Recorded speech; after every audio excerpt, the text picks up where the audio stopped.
نبی اکرم صلی اللہ علیہ وسلم نے ایک مرتبہ 3 دفعہ قسم کھائی،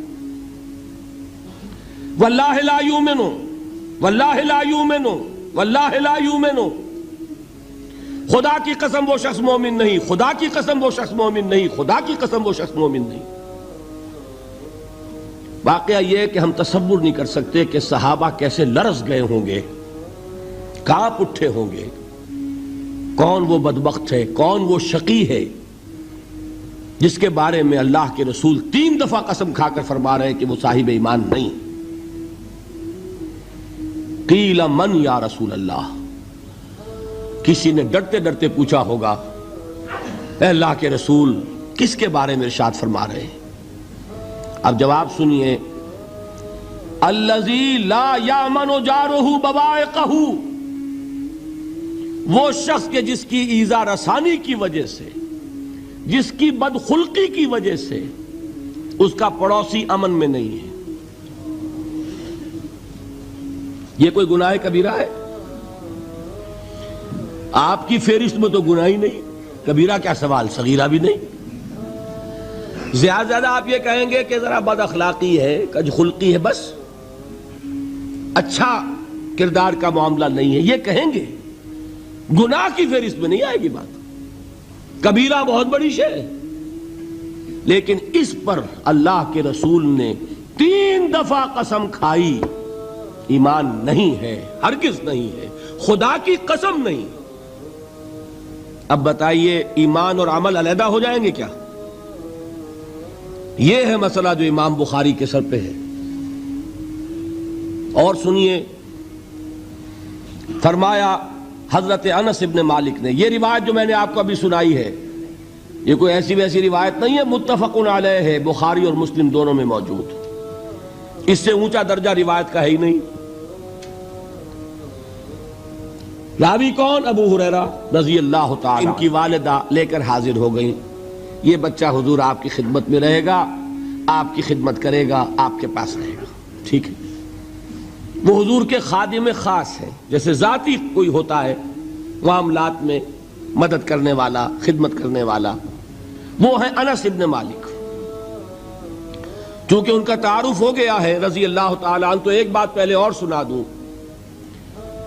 جو بچہ اپنے اس بچپن سے لے کر 9 برس کی عمر تھی جب آئے حضور کے پاس، انتقال کے وقت عمر کتنی ہوگی؟ 19 برس، 10 برس حضور کی خدمت میں رہے۔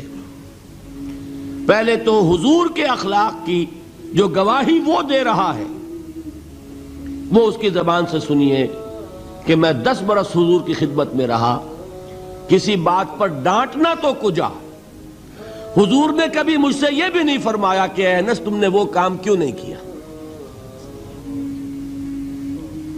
یہ ہے ایک آقا کی حیثیت سے محمد الرسول اللہ صلی اللہ علیہ وسلم کا اخلاق۔ اگر نہیں کیا خود کر لیا، کوئی ڈانٹ ڈپٹ نہیں، حالانکہ بچے ہیں، بچوں کو ویسے بھی ڈانٹ ڈپٹ دیا جاتا ہے، لیکن نہیں۔ اب ان صحابی کی ایک گواہی سنیے، قلما خطبنا رسول اللہ صلی اللہ علیہ وسلم الا قال، فرماتے ہیں کہ شاذ ہی کبھی ایسا ہوا ہوگا کہ حضور نے کبھی خطبہ ارشاد فرمایا ہو اور اس میں یہ الفاظ نہ ہو۔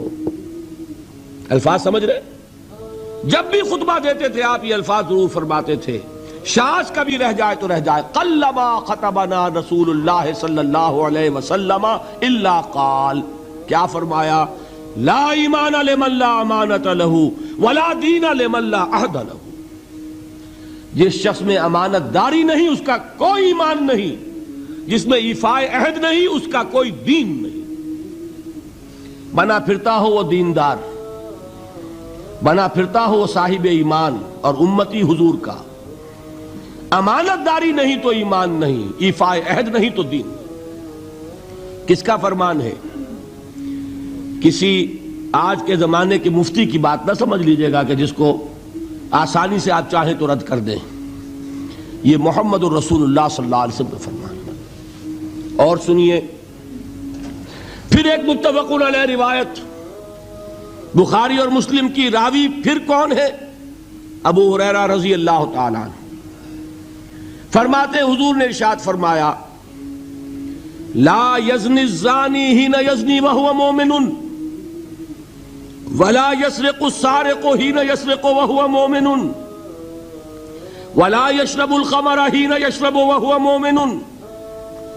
کوئی زانی حالت ایمان میں زنا نہیں کرتا. کیسے ممکن ہے؟ ایمان ہو اور زنا ہو جائے، پھر وہ ایمان دھیلے کا ہوا؟ کیا قدر و قیمت اس ایمان کی؟ وہ تو اٹھا کر پھینک دینے کی چیز ہے. ایمان اور اخلاق پہ اثر انداز نہ ہو، ایمان اور کردار کو نہ بدلے، ایمان اور عمل کو نہ بدلے تو کس مرض کی دوا؟ پھینکو اٹھا کر. نہیں ممکن کہ ایمان ہو اور زنا ہو، نہیں ممکن کہ ایمان ہو اور چوری ہو. لا یسرق السارق حین یسرق وہو مومن. کوئی چور حالت ایمان میں چوری نہیں کرتا. دین کی بات پھیلانا صدقہ جاریہ ہے. ثواب کی نیت سے ویڈیو کو شیئر ضرور کیجیے. جزاک اللہ.